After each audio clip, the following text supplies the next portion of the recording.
Supreme Peace, Love Supreme, Namaskaram, Om Shanti Om. This morning I spent some time writing a short piece on the life of the Buddha, and it's called All About Buddha. The previous lesson, which was around 5 minutes, was all about mindfulness, and in a future video I'll talk all about meditation. All of my videos will be between 3 to 9 minutes in the All About series, which was a request from a Buddhist friend of mine. He wanted me to cover important topics in the shortest amount of time. And I do believe that clarity comes through brevity. Brevity is the mother of clarity, being succinct, being clear, and so on.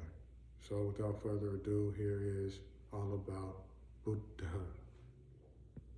Namaskaram, peace, love supreme, Om Shanti Om. Listen very attentively, follow your respiration if it helps. Sit in a meditation posture if that helps, or lie down with your eyes closed, fully alert and calm, ready to absorb this vital information about an extraordinary human being who became completely awakened or enlightened, if you prefer that term. All about Buddha. Buddha was born into a warrior caste system, or rather Buddha to be was born into a warrior caste system within a family called Shakya, hence the popular title Buddha Shakyamuni, the sage of the Shakya people.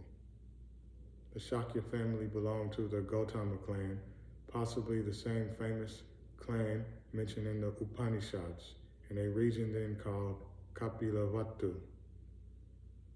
Intriguingly, sage Kapila is the name of the founder of an ancient Indian philosophical school called Samkhya.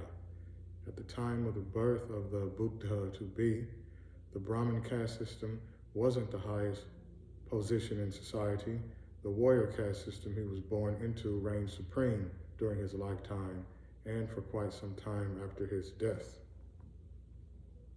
His name was Siddhartha, which means successful or accomplished. His father, Suddhodhan, was not actually a great king, but rather a powerful aristocrat within a republic-style alliance of different kingdoms. His mother, Mahamaya, her name literally means great illusion. Note that. His mother, Mahamaya, died when he was born, and so his aunt, Gautami, assumed a motherly role and married his father. Contrary to popular belief, he saw many dead people, sick people, old people, and yogis, contemplatives, sages, mystics, etc., while growing up in the context of India's rich spiritual ethos. The story of the 4 messengers which allegedly inspired him to go forth as a monk is a skillful myth created to both inspire faith in the Buddha and Buddhism, as well as simplify his complex journey. Later on, as a young man, he married the daughter of the king of the Kosala named Yasodhara. They had a child named Rahula, who would later become a masterful, liberated contemplative like his father, and a key figure in the history of Buddhism. As a maturing adult, he surely learned and mastered yoga and the Vedas, Upanishads, etc. He most likely spoke Magadhan, Kosalan, and other Indic languages, and surely he knew the Sanskrit language very well. Yet Sanskrit and Prakrit and Pali are liturgical rather than spoken languages. Not much is revealed in the earliest and most authentic text about his life before and after his complete awakening. However, here is an overview of what is known. He went forth when his hair was long and black.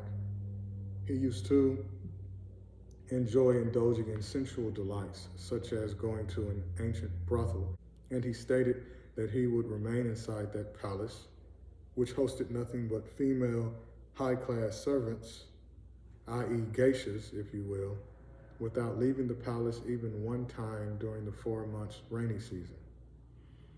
Upon becoming convinced that seeking happiness and pleasure through ordinary worldly pursuits wouldn't lead to the ultimate happiness he was seeking since boyhood, he decided to shave off his hair, put on a simple robe like this dyed simple robe here, and follow in the footsteps of ancient India's myriad spiritual seekers and yogic masters.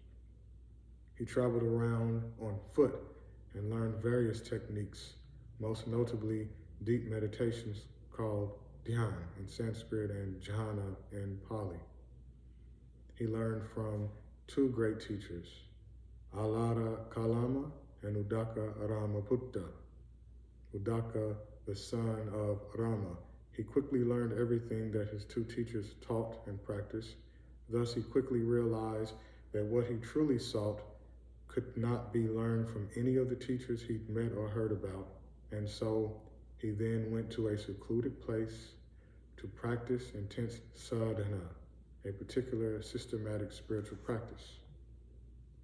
He spent 6 years nearly starving himself to death, holding his breath until the brink of unconsciousness, eating only roots and herbs, most likely encountering psychedelic compounds during this phase of his life, standing for extremely long periods of time, not bathing for months, etc.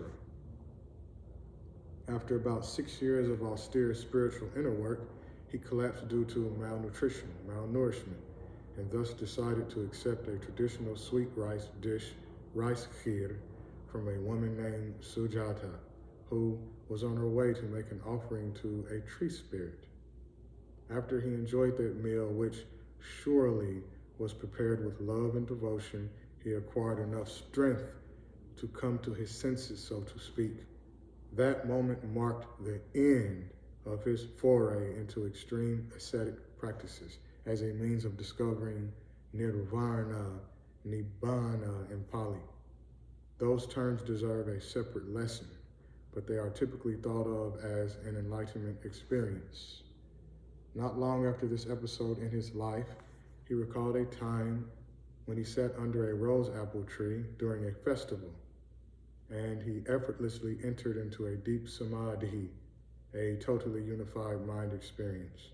Upon pondering this recollection, he was certain he discovered what he later called the middle way, Majjhima Patipada. Thenceforth, he began to use a tranquil mind to enter into deep meditative states in order to pierce the veil of Maya, illusion. Remember, his mother's name was Maya, which became Mara, connected with the evil one in Buddhist cosmology/mythology. I've intentionally stripped the biography of the Buddha of supernormal aspects, not because I don't believe in their validity, but because just by understanding this simplified biography, you know the way out.